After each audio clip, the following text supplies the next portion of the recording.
How does it feel coming on from Olly Murs as well? Because obviously he was really popular on the show. I lost some sleep over it to begin with because I thought people love Olly Murs, right? Like because he's Olly Murs and he's a huge pop star.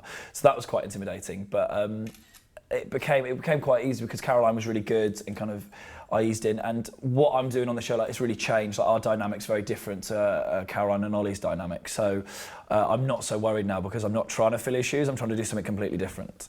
And if people, like, I got a lot of tweets to start off with. Like, it's quite hard when 60 people a day tweet you saying they wish you were someone else. But I think I don't really get it anymore. Like, people are kind of now cool with the idea that I'm doing it, so it's not so intimidating. Do you think the show that has found talent this year to match One Direction and Leona Lewis? I think it's really good this year. I think there's a few that are particularly brilliant, especially, like, I think the groups are really strong and the overs are really strong this year. And I mean, the girls and the boys are fantastic, but I think they're the two strongest categories. Are there any particular standout acts as well that you've seen yourself? Yes. Which I can't obviously like divulge properly, but there's a particularly good over and there's a girl that I think is a real like unknown, like she doesn't know she's brilliant, but I think she's absolutely phenomenal and she could easily win it and she doesn't realise that. Fantastic. Which is really nice, I think, when they don't even know they're brilliant.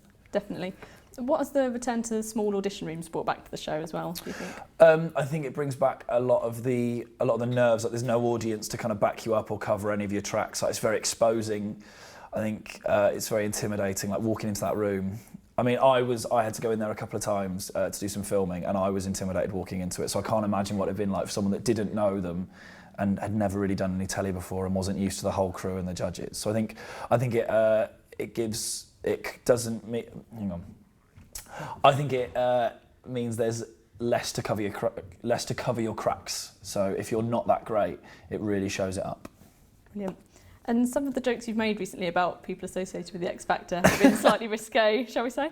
Being a comedian, are you sort of worried about what you might come out with on the live shows? Not really. I think I was more nervous about doing the pre-records than the lives because I work live anyway, and I'm quite good at censoring myself. Like, the kind of shows that I made those jokes on were kind of late night panel shows where it was kind of like that, where you could say what you wanted and things. So I think it'll be fine on the live shows. I'm not planning to say anything risque. I don't have like anything up my sleeve. But if things come out like I think the show employed a comedian to bring a different edge to the show, and I think that's what will happen. So, but I don't plan to say anything that will make me lose my job.